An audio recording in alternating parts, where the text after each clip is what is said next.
Halo teman-teman, baik lagi di channel YouTube gua Giovanni Tobia. Dan beda dari konten motor bekas biasanya, gua lagi di Dinas LH DKI Jakarta Timur, khususnya untuk uji emisi. Lagi ramai banget nih tilang uji emisi dan dendanya lumayan gede, 500.000 kalau nggak lolos. Jadi buat kalian yang motornya masih tahun-tahun lama, kayak gua juga nih tadi bawa motor, kita pakai Yamaha R155 2018 dan Supra tahun berapa, Ri? 2008. Kita akan riset juga kira-kira dari kedua motor tersebut apakah ada yang nggak lolos, dan yang diukur adalah parameter dari HC atau hidrokarbon dan juga CO karbon monoksida dan CO2 atau karbon dioksida. Tapi untuk parameter utamanya adalah CO karbon monoksida dan juga HC atau hidrokarbon. Nilainya satuannya ppm nggak salah, dan batasnya itu sekitar 200 ppm. Nah, katanya motor itu dinilai sangat tinggi sekali hidrokarbonnya, bahkan lebih tinggi berkali-kali lipat daripada mobil. Nah, makanya kita sekarang bawa motor dan kita coba nih motor yang tua sama motor yang muda, kira-kira berhasil untuk lolos uji emisi apa enggak. Dan kalau misalnya motornya lolos, nanti kesini lagi kita bawa mobil tua dan mobil yang tahunnya agak muda untuk uji emisi lagi apakah lolos dan tidak lolosnya. Dan alasannya kenapa? Untuk informasi sedikit tentang spesifikasi kendaraan, untuk Yamaha Aerox gua biasa pakai oktan 92 normal pertamax, sel jarang banget, dan perawatannya juga nggak sering-sering amat, pakai harian juga. Untuk motor Supranya pakai bensin apa sih? Pertamax Pertalite gitu-gitu. Jadi kita akan uji aja langsung. Kalian bisa masuk lewat pintu depan, nanti kalian tanya security-nya untuk uji emisi di mana, dan ini ada tanda panah kayak gini nih. Jadi kalau kalian misalnya mau kesini bingung mau nanya siapa, kalian cari aja tanda panah kayak gini, kalian ikutin, nanti muncul ke area sana. Ini tempat pengantrian mobil dan motor. Kita coba lihat ya, ini kita ke arah motor gua tadi ngantri. Nah, ini ngantrinya lumayan panjang juga. Jadi buat kalian yang mau kesini, sediain waktu yang cukup luang. Nah, tuh lumayan panjang banget tuh sampai sana.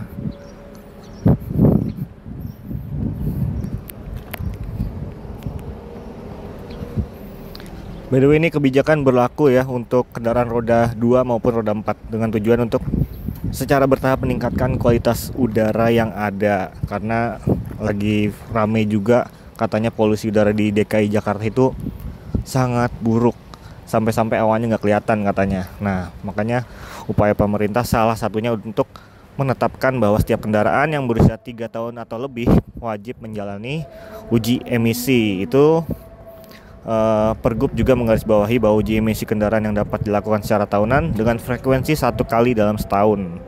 Jadi buat teman-teman yang usia kendaraannya lebih dari 3 tahun wajib mengikuti uji emisi. Ini mumpung gratis ya. Kalau di bengkel-bengkel yang bukan dari pemerintahan itu bayar sekitar 50.000 biayanya kalau motor. Kalau mobil gue nggak tahu, kayaknya 150 hingga 200 ribuan.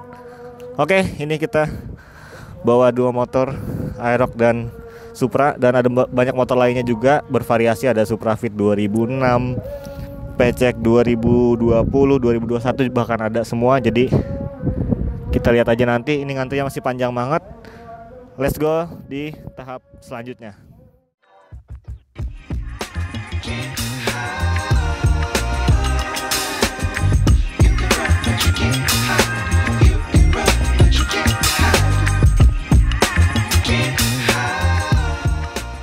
Oke guys, kita udah mulai lagi untuk masuk nih. Aerox sama Supra udah mulai masuk area. Jadi kita akan tes di situ 3 sub, mobil sebelah kiri, motor sebelah kanan. Jadi mobil dan motor bisa di sini semua tes uji emisi. Cuman besok hari Kamis itu terakhir. Jadi buat kalian yang mau kesini mungkin jadwalnya Selasa Kamis, atau bisa lihat lagi di Dinas LH DKI Jakarta. Oke, sekarang kita lanjut lagi ya ke bagian pengujiannya.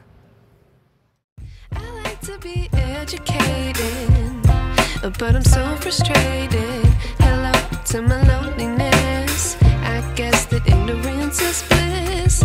Take me back to before the new. Rewind, take it out of cue. Innocence can be a young man's game. Signed up for the hall of shame. I wish I knew how much I miss.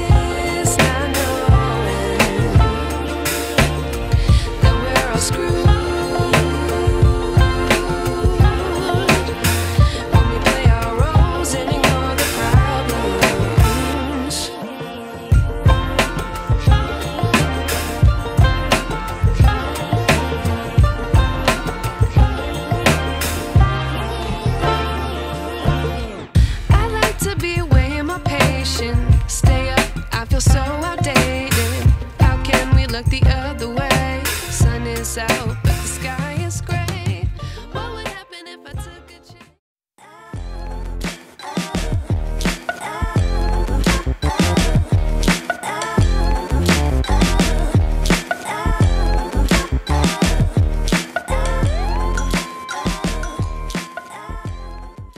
teman-teman, gua berdua udah ngetes hasil uji emisinya. Daripada kalian penasaran, langsung aja datang ke Dinas LH DKI Jakarta di daerah Jakarta Timur, dekat Cililitan, PGC, itu deket banget.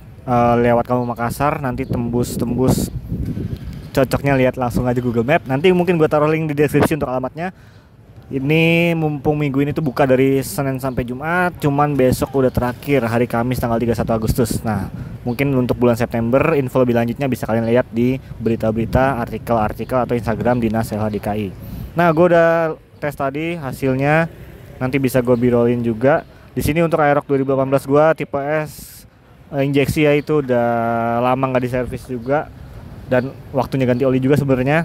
Untuk temperatur oli mesin ini kita lihat dapat di 80 derajat Celcius, masih dingin ya. Ya tapi itu udah suhu normal untuk bekerja lah. Suhu optimalnya di sekitar 80 sampai 90 derajat. Terus putaran mesin tadi digas sedikit, tapi ini dapatnya 1000 rpm. Padahal idle mesin gua tuh di 1500. Ini datanya agak miring sedikit mungkin. Terus untuk di CO-nya atau karbon monoksida, ambang batas di 4,5%, gua dapat di 1% aja. Jadi jauh dari ambang batas dan terhitung motor gua masih lumayan bersih. Habis itu untuk CO core-nya atau karbon monoksida koreksi gue dapat di 1,05%. Itu koreksi dari karbon monoksida tadi yang dapat 1,04%. Beda tipis, beda 0,1 doang. Terus karbon dioksidanya dapat 9,2%, dan yang dilihat lagi nih lah ppm-nya dari hidrokarbon. Ambang batasnya itu di 2000, gue dapat di 464. Jadi jauh ya, masih lumayan jauh lebih aman. Dia jauh lah dari kata 600 atau 1000 tuh jauh banget. Jadi aman dan lolos. Terus untuk O2 atau oksigen di 0,84%, lambdanya 0,986. Dan ini hasilnya lolos dan bagus. Jadi buat kalian yang misalnya dapat hasil yang gak lolos tadi kayak Supra berapa sih 2500 ppm itu disuruh servis lagi, nanti disuruh balik lagi. Jadi bisa kalian servis. Nah, mungkin buat teman-teman yang bingung nih, kenapa nggak lolos ya? Itu nggak dikasih tahu kenapa, alasannya suruh servis apa nggak tahu. Cuman dibilangin suruh servis gitu doang. Karena bagian dari pembakaran mesin itu banyak, dari mulai busi, karburator kalau masih karburator, injektornya, terus pembakarannya itu sendiri dari knalpotnya, bahan bakar yang dipakai, oli yang dipakai, filter udaranya, dan masih banyak parameter lainnya. Jadi kalian harus